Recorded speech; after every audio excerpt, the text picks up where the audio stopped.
La morale de l'info, Raphaël Antoven, bonjour. Bonjour Thomas. C'est un 28 février, le 28 février 1869, que le grand poète Alphonse de Lamartine est mort. Un anniversaire qui vous donne l'occasion de revenir sur le seul vers de Lamartine que tout le monde connaît, sans forcément savoir qu'il est de lui d'ailleurs. Un seul être vous manque et tout est dépeuplé. Un seul être vous manque et tout est dépeuplé. Imaginez, mon Thomas, que, comme la Julie de Lamartine, l'objet de votre amour succombe. Imaginez que celle qu'on ne rencontre qu'une fois meurt soudain brutalement de la tuberculose et que, malgré la catastrophe, le soleil, l'insolent, continue de se lever, les enfants continuent de rire, le temps continue de passer, l'actu continue de faire la roue, bref, tout continue. C'est insupportable. C'est insupportable. Et pourtant, c'est le cas.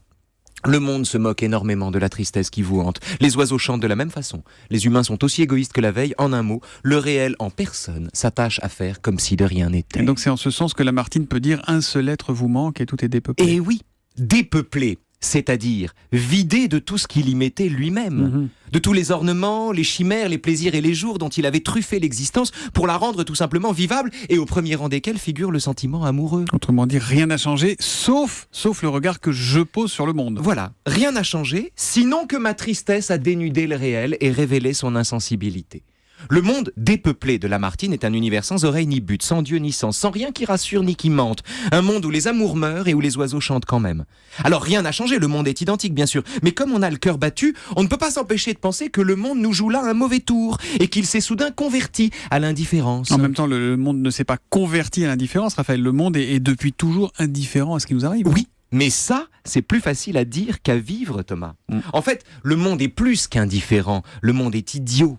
On pleure, on prend la pause, on fait des vers et le monde s'en fout. C'est ce que Camus appelle l'expérience de l'absurde. Or, une telle expérience, quand c'est le deuil et le chagrin qui l'imposent, est toujours, ou plus souvent, vécue comme une trahison. Comment le monde ose-t-il se taire alors que moi, j'ai tant de peine ? C'est toute la différence entre l'absurde de Camus et le romantisme de Lamartine. L'absurde accepte que le monde ne parle pas et voit dans ce silence profond de quoi remplir paradoxalement le cœur d'un homme, sinon d'espoir, en tout cas d'énergie. Le romantisme, à l'inverse, stupéfait que le monde se taise alors qu'on souffre tellement, éprouve encore le besoin de prêter une intention à ce silence. Le monde doit être méchant de ne pas nous consoler, parce que s'il est méchant, c'est qu'il n'est pas complètement silencieux. Et la morale de l'info ? Le monde reçoit nos prières comme un rocher reçoit des caresses. Le monde reçoit nos prières comme un rocher reçoit des caresses.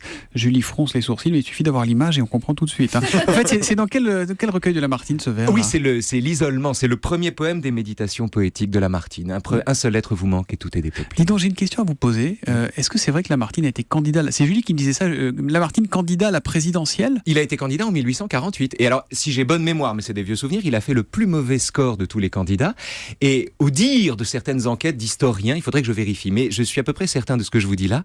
Le très mauvais score de Lamartine s'explique par le fait que la plupart des électeurs refusaient de voter pour Lamartine. Non. Comme ils peuvent pas le Raphaël, la Julie, donc c'était Lamartine et ils voulaient pas voter. On vote pas pour une femme. Incroyable. La morale de l'info, Raphaël Antoven, tous les matins, on en apprend décidément jusqu'à la dernière seconde. À demain, Raphaël.